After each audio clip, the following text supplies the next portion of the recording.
কিন্তু চলে এসেছি আমি ওয়াও বিরিয়ানি অ্যান্ড ধাবাতে। এসে দেখতে পাচ্ছি দাদা অলরেডি কিন্তু হাঁড়ি কাটছে। দেখুন দাদা, তোমাদের এখানে তো 50 টাকায় বিরিয়ানি পাওয়া যাচ্ছে। আমি মধ্যমগ্রামের একজন খুব ভাইরাল দোকানদার, সে বলছে যে 50 টাকায় নাকি যে বিরিয়ানি দিচ্ছে নাকি উল্টো পাল্টা চিকেন দেয়।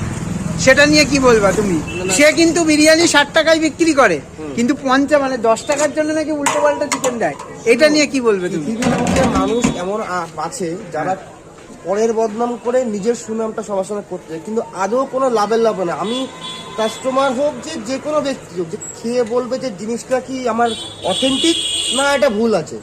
সে যদি 60 টাকায় বেচতে পারে, অথেন্টিক বেচছে, সে অপোনেন্টকে বলছে না সে খারাপ, মানে 10 টাকা কম বেশির জন্য সে বলছে। 10 টাকা কত ভালো জিনিস দেখি। তুমি দেখাও তো তোমার পিসটা। সে যদি চ্যালেঞ্জ করে আমাকে কখনো, তো আমি তাকে একটা কথাই বলবো যে সেটা বলার আগে 10 বার কেন 100 বার ভেবে নেওয়া উচিত। আমি পরে যে জানাবো সবাই তো।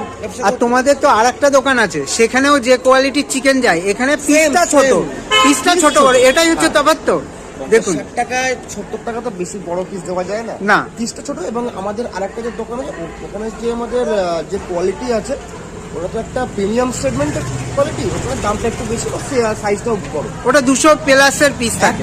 মানে কোয়ালিটির কথা বলছি আমি, ছোট বড় না, কোয়ালিটির কথা বলছি। চিকেন ওখানে যা যে কোয়ালিটি এখানেও সেম চিকেন, শুধু ছোট ওটা বড় একই কোয়ালিটির কিন্তু চিকেন দিয়ে করে। বলে যে এই যে চাল, এই যে চালও সেম, দুই দোকানের চালই সেম।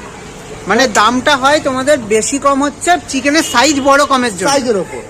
যদি হিসাব মতন ধরতে যাও, এটা যে কোয়ালিটি আছে, যা যা ম্যাটেরিয়ালস এখানে ইউজ করা হয়, 60 টাকা 70 টাকা ওই কোয়ালিটি দেয় না। আর তোমরা তো 100 টাকায় এখানে আবার 2 পিস দাও চিকেন, মানে এরকম কোয়ালিটি 2 পিস আনলিমিটেড দাও, আবার আনলিমিটেড। দেখুন আর কিছু বলার নেই। যারা ভিডিও দেখেন দর্শক বন্ধুরা, তারাই কমেন্ট করে বলুন যে দাদা কি কথাটা বললো, ঠিক বললো না ভুল বললো। লোকে ভুলভাল বুঝিয়ে লাভ নেই ভাই। যেমন করে না, আমি ভাবলাম যে যদি তার 80 টাকা হতো, তোমার 50 টাকা, তাও একটা বলার জায়গা থাকে। কিন্তু দেখি 60 টাকার 50 টাকার মধ্যে পারাক করে 10 টাকার পরকে বদনাম করে নিজের জায়গা তৈরি করে। মানে মানুষের কি বলতো, ভিডিওতে যারা দেখে বা যারা শোনে তারাও এটা বোঝে যে সে কি দিচ্ছে। তার থেকে বলতো আমি তো এখানে চ্যালেঞ্জ করে মাল দেবো এবং সে খেয়ে কেউ না বলতে পারবে। আমি সবসময় বলি একদম কিন্তু রাইস করে দেবো, ঝুরঝুরে রাইস। দেখুন আর কোয়ালিটিও একই, এক কোয়ালিটি তো একদম টেস্ট দেখতে হবে না, শুধুমাত্র চাল দিলাম, চাল দেখালাম, হয়ে গেল, মিটে গেল, তা না। কোয়ালিটি দেখতে হবে, কোয়ালিটি খাও তারপরে বুঝবে এই যে কোয়ালিটি, যে মশলার যে মিক্স আছে, যে চাল আছে, এটা 60 কত চাল তো ভ্যারাইটি আছে, কিন্তু সে 60 টাকা বিরিয়ানি কি চাল দিচ্ছে, সে সামনে চ্যালেঞ্জ করুক। আমি বস্তা নিয়ে দেখাবো।